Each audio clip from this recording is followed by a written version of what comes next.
नमस्कार, स्वागत है आपका एबीपी गंगा में। मैं हूं अवधेश। आप देख रहे हैं सुनो यूपी का मॉर्निंग एडिशन। नमस्कार, मैं हूं राजीव ढोंडियाल। तो शुरुआत करते हैं सुनो यूपी मॉर्निंग एडिशन की। सबसे पहले बड़ी खबर अमेठी से। अमेठी में ऑक्सीजन किल्लत को लेकर राहत भरी खबर है।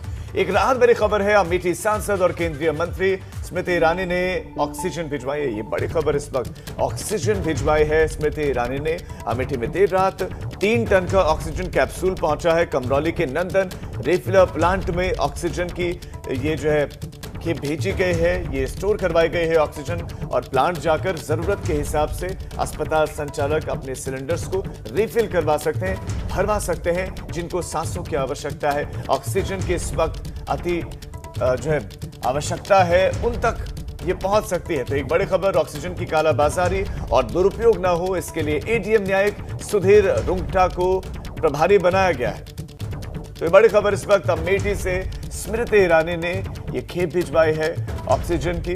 अमेठी सांसद और केंद्रीय मंत्री है स्मृति ईरानी है, उन्होंने ये कोशिशें की हैं और ऑक्सीजन अमेठी पहुंचाई है। और देर रात ही ये 3 टन का ऑक्सीजन कैप्सूल पहुंचा है कमरौली के नंदन रिफिलर प्लांट में।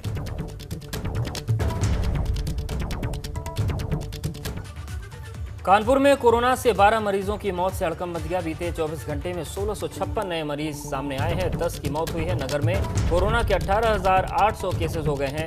1286 लोग ठीक हुए हैं। कोरोना से अब तक कानपुर में 1146 लोगों की मौत हो चुकी है। और जिस तरीके से हालात बने हुए, इन सब के बीच कानपुर में ऑक्सीजन की कालाबाजारी भी जबरदस्त तरीके से चल रही है। रतीश हमारे साथ जुड़ गए हैं। रतीश, अगर हम बात करें लखनऊ की और कानपुर की, प्रयागराज की, स्थितियां लगभग एक तरीके से हैं। ये मौत का आंकड़ा आखिर क्यों नहीं रुक रहा है? कालाबाजारी क्यों नहीं रुक रही? देखिए, कालाबाजारी को रोकने की तमाम कोशिशें जारी हैं। उत्तर प्रदेश सरकार के मुखिया लगातार अपने अधिकारियों को निर्देशित करते हैं। बावजूद इसके जो कालाबाजारी करने वाले हैं, जो मनमानी करने वाले हैं, वो लगातार मनमानी कर रहे हैं। पुलिस और प्रशासन लगातार उनको दबोचने की कोशिश कर रहा है, लेकिन समस्या इतनी बड़ी है, स्वास्थ्य महकमा इस स्थिति को नहीं संभाल पा रहा है। शायद इसीलिए मजबूरी का फायदा उठाकर ऑक्सीजन और दवाओं की कालाबाजारी की जा रही है। अगर शिकायतों की बात कर ली जाए तो पुलिस कमिश्नरी कानपुर ने 112 पर अपील की थी कि जिन लोगों को कालाबाजारी की शिकायत हो और जिन लोगों को मुनाफा वसूली इनसे की जा रही हो, वो डायल 112 पर शिकायत करें। आप शिकायतों का आलम ही समझ सकते हैं कि पिछले 48 घंटे में करीब 438 शिकायतें कानपुर वासियों ने पुलिस से की है, जिनमें सबसे ज्यादा शिकायत ऑक्सीजन प्राणवायु की शिकायत की गई। करीब 250 से ज्यादा शिकायतें ऑक्सीजन की कालाबाजारी से जुड़ी हुई हैं। और इसके अलावा रेमडेसिविर इंजेक्शन और जो दवाइयां हैं जीवन रक्षक, उनकी भी कालाबाजारी जमकर हो रही है। पुलिस ने थानावार इन शिकायतों को अलग किया है जो डायल 112 में लोगों ने की हैं, और अब उपयुक्त निर्देश दिए गए हैं कि जो लोग इनमें संलिप्त हैं कालाबाजारी में, मुनाफा वसूली में। रतीश, आप हमारे साथ बने रहे, आपके पास हम लौट रहे हैं। तो कालाबाजारी का खेल चल रहा है, प्रशासन ने दावा कर रहा है कि हम कार्रवाई लगातार कर रहे हैं, लेकिन फिलहाल ये खेल रुक नहीं रहा है। उधर कानपुर में दिल्ली मुंबई से आने वाली 2 फ्लाइट्स रद्द कर दी गई हैं। ये एक अहम खबर। दिल्ली और मुंबई से आने वाली 2 फ्लाइट्स रद्द कर दी गई हैं। बढ़ते कोरोना के केसेस को देखते हुए ये फ्लाइट्स रद्द की गई हैं। अब 1 मई से अहमदाबाद को उड़ान भी शुरू नहीं होगी। जो 1 मई से शुरू होनी थी वो उड़ान भी शुरू नहीं होगी। लखनऊ परिक्षेत्र में भी कोरोना संक्रमण पर बड़ा फैसला। रतीश हमारे साथ लगातार बने हुए। रतीश, फ्लाइट्स पर असर, ट्रांसपोर्टेशन पर असर अब सीधा कोविड का? बिल्कुल, देखिए, फ्लाइट पर भी असर साफ दिख रहा है। कोरोना संक्रमण के मामले लगातार बढ़ रहे हैं और अगर पिछले कुछ दिनों में देखा जाए तो इनमें मामूली सी कमी निकल करके आई है। शायद इसीलिए 1 मई से अहमदाबाद कानपुर डायरेक्ट फ्लाइट शुरू होनी थी, उसको पोस्टपोन कर दिया गया है। एयरपोर्ट जो कानपुर एयरपोर्ट प्रशासन है, उसने कोरोना संक्रमण के बढ़ते केसेस के मद्देनजर ही ऐसा फैसला किया है। ये फ्लाइट रविवार को छोड़ करके 6 दिन चलनी थी। उत्तर प्रदेश सरकार की जो उड़ान योजना है, ऐसे में सभी शहरों से कनेक्टिविटी बढ़ाई जा रही है, लेकिन कोरोना आउट ऑफ कंट्रोल है। कोरोना के केसेस प्रदेश में, देश में लगातार बढ़ रहे हैं। ऐसे में संक्रमण का खतरा और ज्यादा बढ़ जाता है। इसी के मद्देनजर मुंबई और दिल्ली से जो फ्लाइट आनी थी उनको रद्द कर दिया गया है। जी बिल्कुल, शुक्रिया रतीश जानकारी और अपडेट्स को देने के लिए। तो हालात बद से बदतर हैं, मौत के आंकड़े बढ़ रहे हैं, कालाबाजारी रुक नहीं रही है और जो काल का दायरा है बढ़ता जा रहा है। कल से यूपी उत्तराखंड समेत देश भर में वैक्सीनेशन का महाअभियान शुरू होने वाला है। 18 से 45 की उम्र के लोगों को कोरोना का टीका लगाया जाना है, लेकिन खबर है कि यूपी समेत कई राज्यों में इस महाअभियान पर संकट के बादल छाए हुए हैं। और क्योंकि यूपी सरकार को भी 1 करोड़ वैक्सीन की डोज नहीं मिल सकी, जिसके लिए केंद्रीय स्वास्थ्य मंत्री हर्षवर्धन को पत्र लिखकर अनुमति मांगी है, तब तक यूपी सरकार 45 प्लस वालों को लगने वाली वैक्सीन और दूसरी डोज का जो कोटा है उसे इस्तेमाल कर सकते हैं या नहीं, हालांकि अभी जवाब नहीं मिला है।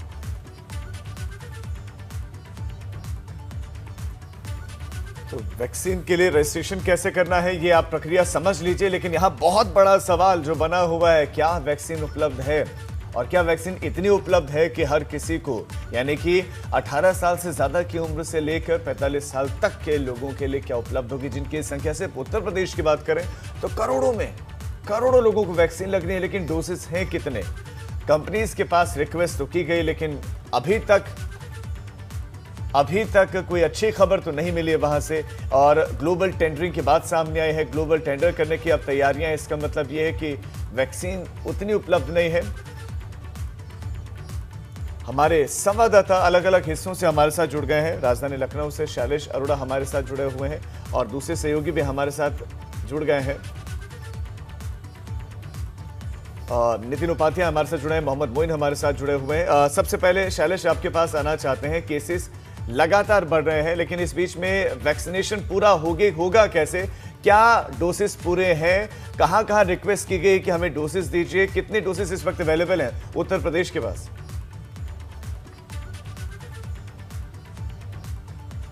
राजीव, अभी जो डोज अवेलेबल हैं वो 45 साल और उससे ऊपर के लोगों के लिए उपलब्ध है यहाँ पर। देखिए, इसके अलावा अगर बात करें रिक्वेस्ट की, तो देखिए जो भारत बायोटेक कंपनी है जो कोवैक्सीन देती है और सीरम इंस्टीट्यूट जो कोविशील्ड देता है, इन दोनों से 50-50 लाख डोज देने के लिए उनको ऑर्डर किया गया है। फिलहाल देखते हैं कि कब तक ये ऑर्डर पूरा होता है। दूसरी ओर ज़रूरत जो है उत्तर प्रदेश की वो 9 करोड़ वैक्सीन की है, क्योंकि जो इस दायरे में लोग आते हैं 18 से 44 साल तक, उनकी संख्या 9 करोड़ है।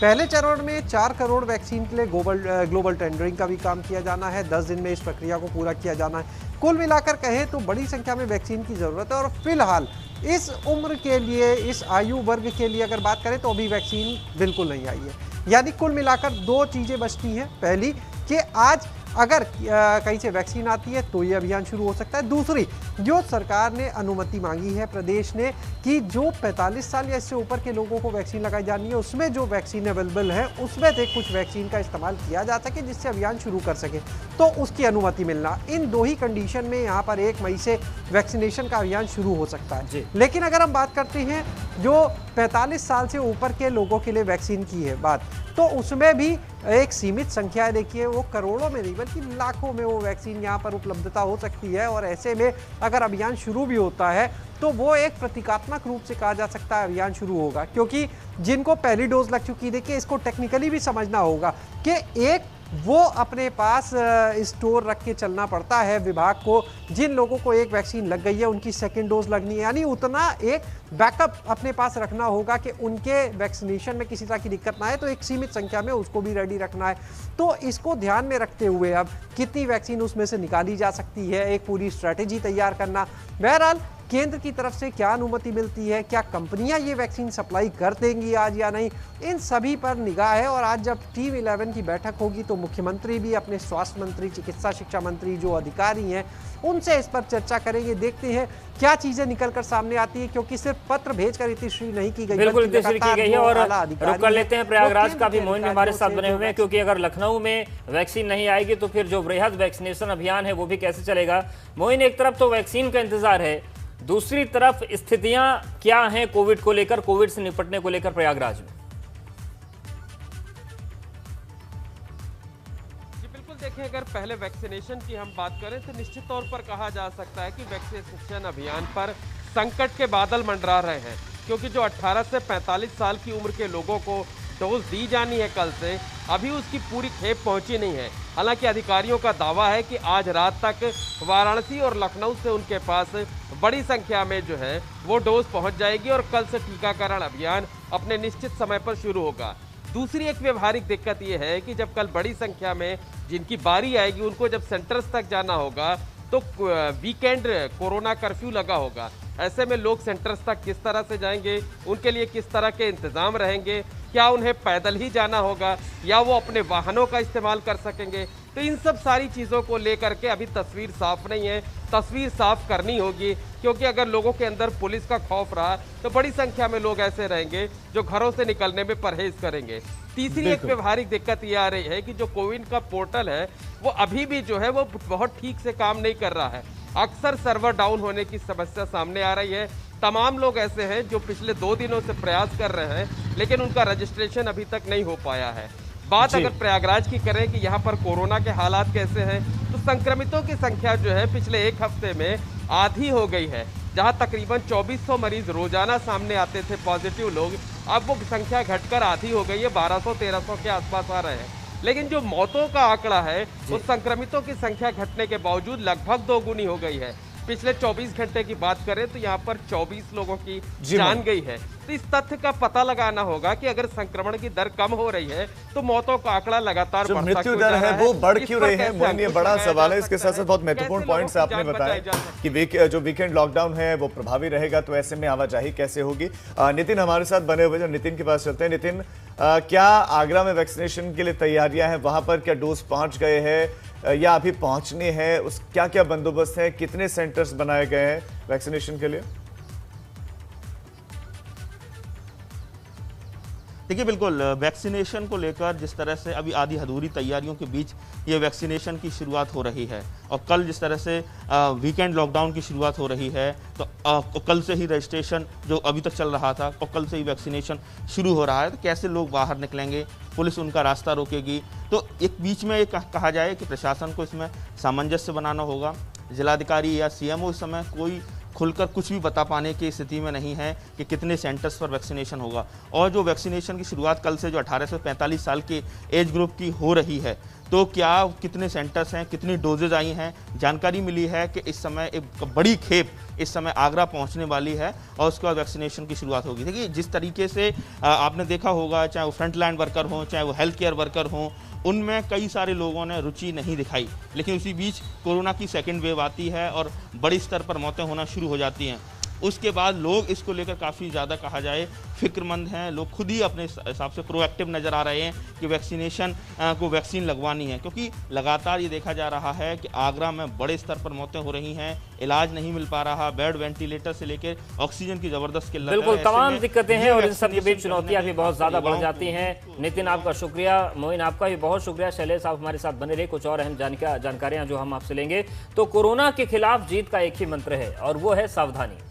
लेकिन योगी सरकार सिर्फ सावधानी पर जोर नहीं दे रही, बल्कि कल से होने वाले वैक्सीनेशन को लेकर कमर कस ली गई है। और अब यूपी सरकार वैक्सीनेशन के लिए ग्लोबल टेंडर निकालने जा रही है, क्योंकि जितनी वैक्सीन यूपी को चाहिए उतनी नहीं है। और यही वजह है कि महामारी के खिलाफ महाअभियान की शुरुआत होने जा रही है। मतलब दुनिया भर से लाएंगे वैक्सीन।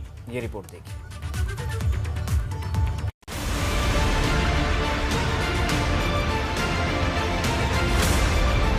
कोरोना की लड़ाई योगी ने ताकत लगाई। दुनिया भर से लाएंगे लेकिन वैक्सीन लगाएंगे। यूपी में कोरोना के बढ़ते संक्रमण को खत्म करने के लिए जहां एक तरफ योगी सरकार लॉकडाउन का सहारा ले रही है, वहीं वैक्सीन लगाने के लिए यूपी सरकार अब ग्लोबल टेंडर निकालने जा रही है। यूपी में 9 करोड़ वैक्सीन की डिमांड, टीके की सप्लाई के लिए ग्लोबल टेंडर की तैयारी। 1 मई से शुरू होने वाले कोरोना वैक्सीनेशन को लेकर यूपी सरकार महामारी के खिलाफ महायुद्ध की तरह अभियान चलाने जा रही है। वैक्सीनेशन के लिए बनाई गई कमेटी ने ग्लोबल टेंडरिंग कराने की सिफारिश की है, क्योंकि जितनी वैक्सीन यूपी को चाहिए उतनी वैक्सीन अभी उपलब्ध नहीं है। इसके लिए ग्लोबल टेंडरिंग की जरूरत होगी। यही वजह है कि अब दुनिया भर से वैक्सीन मंगाई जाएगी। आपको बता दें कि ग्लोबल टेंडरिंग के जरिए सरकार शुरुआत में 4 करोड़ और बाद में 9 करोड़ वैक्सीन खरीदेगी। 1 मई से शुरू होने वाले वैक्सीनेशन अभियान के लिए सरकार ने पहले ही 1 करोड़ वैक्सीन का ऑर्डर दे रखा है। इसके लिए सरकार 50-50 लाख कोविशील्ड वैक्सीन और कोवैक्सीन खरीद रही है, जो उसे 30 अप्रैल तक मिल जाएगी। उत्तर प्रदेश सरकार ने 18 वर्ष से अधिक आयु के लोगों के टीकाकरण के लिए वैक्सीन का ऑर्डर टीका बनाने वाली कंपनियों को कर दिया है। जनता के उत्तम स्वास्थ्य और सुरक्षित भविष्य को ध्यान में रखते हुए मैं लोगों से उत्साहपूर्वक टीकाकरण अभियान से जुड़ने की अपील करता हूं। मुझे पूर्ण विश्वास है कि सभी के सम्मिलित प्रयासों से हम कोविड-19 के खिलाफ देश की इस लड़ाई को जीतने में सफल होंगे। ग्लोबल टेंडर माने कि आप पूरे विश्व में ये पता चलाना चाहते हैं या आपकी रिक्वायरमेंट आप दे रहे हैं और उसमें कोई भी पार्टिसिपेट कर सकता है, पर ग्लोबल टेंडर करने में गवर्नमेंट ऑफ इंडिया के गाइडलाइन होते हैं। और क्योंकि यूपी मेडिकल सप्लाईज कॉरपोरेशन पहले भी कुछ इक्विपमेंट को लेके कई साल पहले उन्होंने अपना ग्लोबल टेंडर किया है, उसका अनुभव भी उनके पास है और स्ट्रिक्टली गवर्नमेंट ऑफ इंडिया के गाइडलाइन को लेके वो अपना ग्लोबल टेंडर की प्रक्रिया उन्होंने प्रारंभ कर दिया है। राज्य सरकार पहले ही ऐलान कर चुकी है कि जिन लोगों की उम्र 18 साल से अधिक है उन सभी को मुफ्त में यूपी में टीका लगाया जाएगा। उत्तर प्रदेश में अब तक 1,17,77,000 लोगों को कोरोना वैक्सीन दी जा चुकी है। इनमें 97,79,000 वैक्सीन पहली डोज के रूप में लगी है, जबकि 19,97,000 वैक्सीन दूसरी डोज के रूप में। महामारी के इस दौर में वैक्सीन सबसे ज्यादा जरूरी है। यही वजह है कि कोरोना की जंग में योगी सरकार वैक्सीन पर सबसे ज्यादा जोर दे रही है। माननीय मुख्यमंत्री जी ने मेरी अध्यक्षता में इस वैक्सीनेशन को लेकर एक कमेटी बनाई थी। उसमें माननीय जयप्रताप जी और माननीय सिद्धार्थनाथ सिंह जी हैं। तो हम लोगों ने यही संस्तुति की है कि जो 1 तारीख को वैक्सीनेशन माननीय प्रधानमंत्री जी ने 18 साल से ऊपर के लोगों का अनाउंस किया है, उत्तर प्रदेश सरकार उसको पूरी शिद्दत के साथ लागू करेगी। और हमने पहले फेज़ में 50-50 लाख वैक्सीनेशन का ऑर्डर दे दिया है। 50 लाख वैक्सीन कोविशील्ड की और 50 लाख कोवैक्सीन की। लेकिन साथ ही वैक्सीन की बर्बादी को लेकर भी सीएम योगी पूरी तरह से गंभीर दिख रहे हैं। उन्होंने अधिकारियों को साफ हिदायत दी है कि किसी भी सूरत में वैक्सीन की बर्बादी न होने पाए। 1 मई से शुरू हो रहे वैक्सीनेशन के चौथे फेज में यूपी में करीब 9 करोड़ लोगों को वैक्सीन की डोज दी जाएगी। अभी सरकार की तरफ से 1 करोड़ वैक्सीन की डोज का ऑर्डर दिया गया है। बाकी वैक्सीन की कमी को पूरा करने के लिए ग्लोबल टेंडर का सहारा लिया जाएगा। हालांकि भारत में भी रूस की स्पुतनिक वैक्सीन को ही इमरजेंसी इस्तेमाल की इजाजत मिली है, लेकिन आने वाले वक्त में फाइजर, जॉनसन एंड जॉनसन समेत कई कंपनियों की वैक्सीन को इमरजेंसी इस्तेमाल की इजाजत मिल सकती है। ऐसे में यूपी सरकार ने अभी से वैक्सीन खरीदने की तैयारी कर ली है। वहीं वैक्सीन के अलावा सरकार का जोर स्वास्थ्य सेवाओं को दुरुस्त करने पर भी है। सरकार ऑक्सीजन की सप्लाई को लेकर लगातार निगाह बनाए हुए है। हमारे पास ऑक्सीजन की जो है मात्रा में कमी आ रही थी। डॉक्टर संदीप तिवारी साहब ने जब कहा कि इसको जल्दी करना है, तो कमिश्नर और हमारे जिलाधिकारियों ने बैठकर इसका समाधान निकाला। ये जमशेदपुर से टैंकर विशेष रूप से मंगाए गए हैं, दोनों को भरा जा रहा है। आगे आने वाले समय में अब हम ऑक्सीजन की कमी नहीं होने देंगे। साथ ही सरकार ने प्रदेश में 33,000 अतिरिक्त बेड तैयार करने का आदेश दिया है। मतलब कोरोना के विरुद्ध युद्ध जैसी तैयारियां हैं। लेकिन इन तैयारियों के नतीजे कितने कारगर होंगे, इसके लिए इंतजार करना होगा। Bureau report, ABP Ganga. इन दिनों प्रदेश में कई जगहों पर ऑक्सीजन संकट से बुरा हाल है, लेकिन राहत भरी खबर यह है कि जल्द ही किल्लत का समाधान हो सकता है, क्योंकि यूपी सरकार जल्द ही 125 प्लांट ऑक्सीजन के लगाने की तैयारी कर चुकी है। पूरे प्रदेश में जल्द ही 125 ऑक्सीजन प्लांट लगाए जाएंगे। CSR फंड से सभी ऑक्सीजन प्लांट्स को लगाया जाएगा। आदेश दे दिए गए हैं। CSR फंड्स का इस्तेमाल होगा। जिले स्तर पर 2 CHC, एक जिला अस्पताल में भी प्लांट लगेंगे और कानपुर में 2 महीने के भीतर 20 ऑक्सीजन प्लांट लगेंगे। कानपुर के 20 बड़े उद्यमियों ने प्रस्ताव बनाकर भेज दिया है। तो कानपुर के 20 बड़े उद्योगपति हैं जो आगे आए हैं। 2 करोड़ में एक प्लांट बनेगा। 60 दिन में उत्पादन का लक्ष्य है। 60 दिन मतलब 2 महीने बाद उत्पादन शुरू होगा। तो इन प्लांट्स का फिलहाल तो कोई मतलब नहीं है। इन 20 प्लांट से रोजाना 3000 सिलेंडर ऑक्सीजन गैस का उत्पादन होगा।